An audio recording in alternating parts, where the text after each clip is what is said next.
Habari gani mwana michezo mwenzangu popote pale ulipo nchini Tanzania na nje ya mipaka ya Tanzania. Hapa ni H&T Media ambayo inakuletea taarifa za michezo zinazoendelea kuhapa na kutendi katika mitandao ya kijamii. Hasa kubwa zaidi ambalo leo tumekuletea ni kuhusiana na lile sakata la dabi ya Kariakoo. Kama tunavyojua, bodi tayari imeshakwisha kupanga tarehe ya mchezo huo ambao kimsingi ulitakiwa kuchezwa March 8 lakini ukaahirishwa na sababu zisizokuwa na msingi kabisa, na sasa hivi tayari umeshakwisha kupangiwa tarehe mpya ya mchezo huo. Tukijikumbushia katika ratiba ambayo imetolewa na bodi ya ligi kwamba mchezo huo utachezwa tarehe 15 ya mwezi wa 6, ambapo mchezo huo utafanyika siku ya Jumapili katika uwanja wa Benjamin Mkapa. Moja kati ya taarifa kubwa ambayo kwa sasa inaendelea kutrend sana huko na watu wamekuwa pia wakijadili tofauti kuhusiana na sakata hili.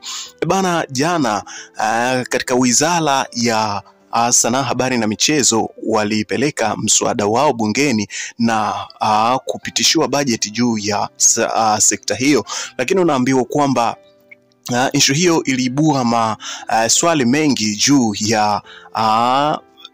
ya mechi hiyo ya Simba na Yanga ambayo iliahirishwa, na kwa bahati nzuri kabisa Wallace Karia kama rais wa shirikisho alikuwepo pale bungeni, lakini pia rais wa umoja wa vilabu barani Afrika pia alikuwepo pale, ambaye ni Engineer Hersi, ambaye pia ni rais wa klabu ya Young Africans, juu ya kusikiliza mswada gani ambao utapitishwa katika vikao ambavyo vilifanyika bungeni.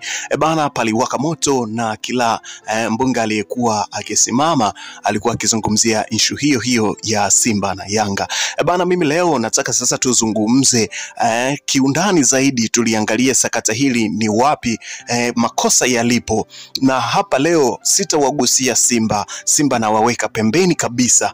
Mimi na wewe tuangalie makosa yapo kwa Yanga kama jinsi ambavyo TFF na bodi ya ligi wanasema, au makosa yapo bodi ya ligi kama jinsi Yanga ambavyo wanasema. Simba leo mimi sitawagusia kabisa na waweka pembeni.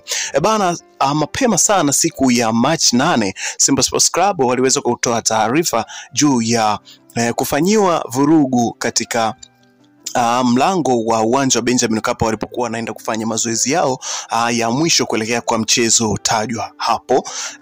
Simba walivyofanyiwa vurugu hizo na sintofahamu zilizotokea pale kwa watu ambao walizaniwa kuwa ni mabouncer wa Yanga, waliamua kutoa taarifa kwa umma kwamba hawatapeleka timu uwanjani. Simba wakakaa pembeni. Kwa hiyo na mimi hapa na waweka pembeni.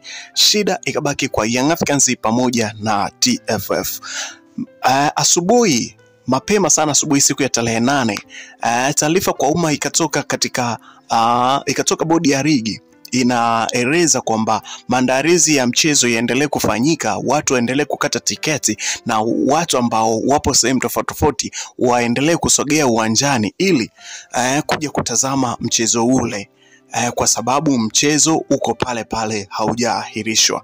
Saa 6 mchana siku hiyo ya tarehe 8 bodi ya ligi ikatoa taarifa kwamba mchezo uko pale pale, baada ya Steven Mguto kupigiwa simu nyingi sana na waandishi wa habari wakitaka kujua mustakabali wa mchezo huo upo au haupo, kutokana na kwamba Simba wameshatoa taarifa kwamba hawatapeleka timu uwanjani mpaka pale uchunguzi utakapofanyika, na hawa watu ambao waliwazuia Simba kama wakibainika wana makosa basi wawajibishwe kwa mujibu wa sheria.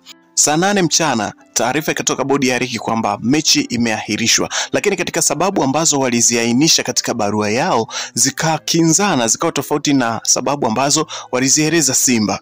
Young Africans wakawa wametoa taarifa nao kwa umma kwamba wao wanaendelea na maandalizi ya mchezo na wao wanautambua mchezo, na wakatoa kabisa wakaandika kwamba hawatashiriki mchezo mwingine tofauti na ule ambao ulikuwa umetajwa tarehe 8.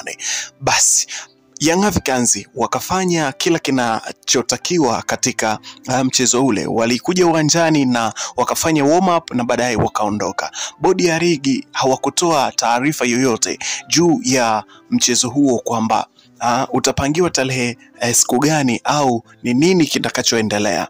Baada ya siku moja Young Africans walipeleka barua bodi ya ligi kuwataka kwamba walipeleka demand letter bodi ya ligi wakidai alama tatu na mabao matatu juu ya mchezo ulioahilishwa pasina kufuata sheria na kanuni. Demand ya pili ilikuwa ni kuwataka uongozi wa bodi ya ligi ujihuzuru kwa sababu umeshindwa kusimamia sheria na taratibu zote ambazo zilikuwa zinaendelea katika mchezo huo. Lakini demandi ya tatu ilikuwa ni kwamba Young Africans hawana imani na uongozi huo, kama itawezekana wajihuzuru. Young Africans hawakujibiwa kitu chochote na bodi ya ligi mpaka pale ambapo Young Africans wakaamua kwenda kasi kupeleka shauri hilo. Wamekwenda kasi, bodi ya ligi kupitia afisa habari wao Abu Imanda wakatoa barua, wakatoa taarifa kwa umma kwamba wakatoa taarifa kwa umma kwamba wanakaa vikao kwa ajili ya kutoa tarehe ya mchezo husika ambao uliahirishwa tarehe 8. Young Africans wakarudi kasi kwenda kuomba kwamba waikataze bodi ya ligi na TFF wasipange tarehe nyingine ya mchezo mpaka pale shauri lao litakapokwisha kukamilika, ijulikane kwamba ni nani ana makosa na nani anahitaji adhabu. Siku chache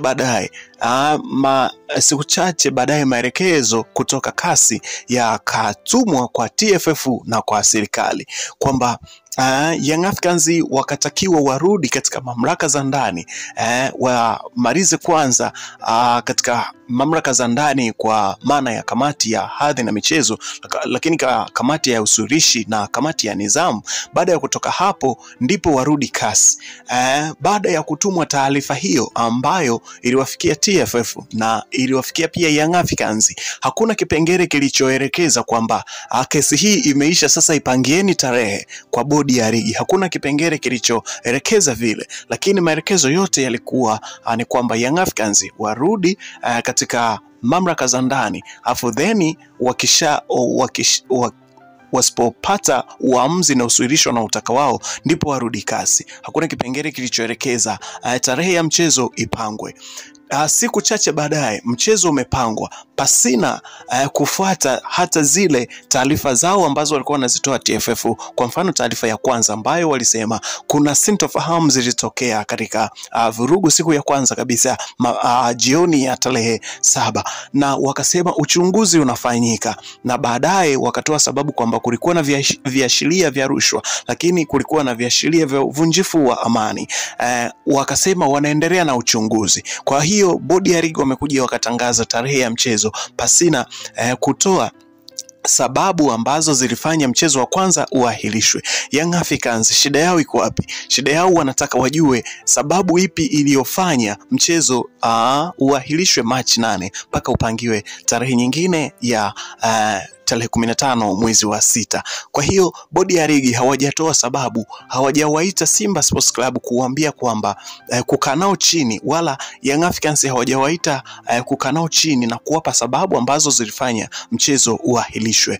Leo unakuja kuwalaumu Young Africans kwamba wana makosa. Makosa yao yako wapi? Haya, tushuke hapo kwenye comment uweze kuniambia makosa ya Yanga yako wapi na makosa ya TFF yako wapi. Je, anayehusika katika hili ni Young Africans au ni TFF na bodi ya ligi? Na pia tulikuja kusikiliza, ukija kuangalia kuna kauli zilitoka mara baada ya rais wa TFF Wallace Karia alikuja kutoka CAF ambako alikwenda kukamilisha majukumu yake. Alivyokuwa narudi Tanzania, akafanya mahojiano na waandishi wa habari, akatoa kauli za kishabiki kabisa ambazo hazikuwa na afya katika soka la Tanzania. Lakini pili, Steven Mguto ambaye pia ni mwenyekiti wa bodi ya ligi, naye pia akaongea vitu ambavyo havikuwa na maana kabisa. Lakini baadaye pia majibu yamekuja kutoka kasi. Huyo Steven Mguto anasema kwamba sisi tulijua Yanga watashindwa, hawataweza kutoboa katika hili, kwa sababu tulivyosikia wameenda kasi sisi tulifurahi, tukajua hawatashinda, hawatatoboa katika hili. Kwa hiyo sisi tulianza kufurahi mapema sana, si sasa hivi ambapo majibu yametolewa. Sisi tulianza kufurahi zamani. Kwa mtu kama mwenyekiti wa bodi ya ligi unatoa taarifa kama hizo kwa umma, unaona kabisa kwamba ni namna gani ambavyo wao wanawaona Young Africans wana makosa, wanawaona Young Africans wamekosea kwanza kwenda kasi, wameona Young Africans baada ya demand letter yao kuwataka wajihuzuru kwa kushindwa kusimamia kanuni na sheria, wao wakawachukia Yanga. Sasa hebu niambie kwenye komenti hapo, kesi ilitakiwa iwe kwa upande wa Young Africans au kwa upande wa TFF? Young Africans kugoma kucheza mchezo, mimi na waunga mkono. Tutiririke kwenye komenti hapo, tujuzane ni nini unachokitazama kwa mtazamo wako wewe.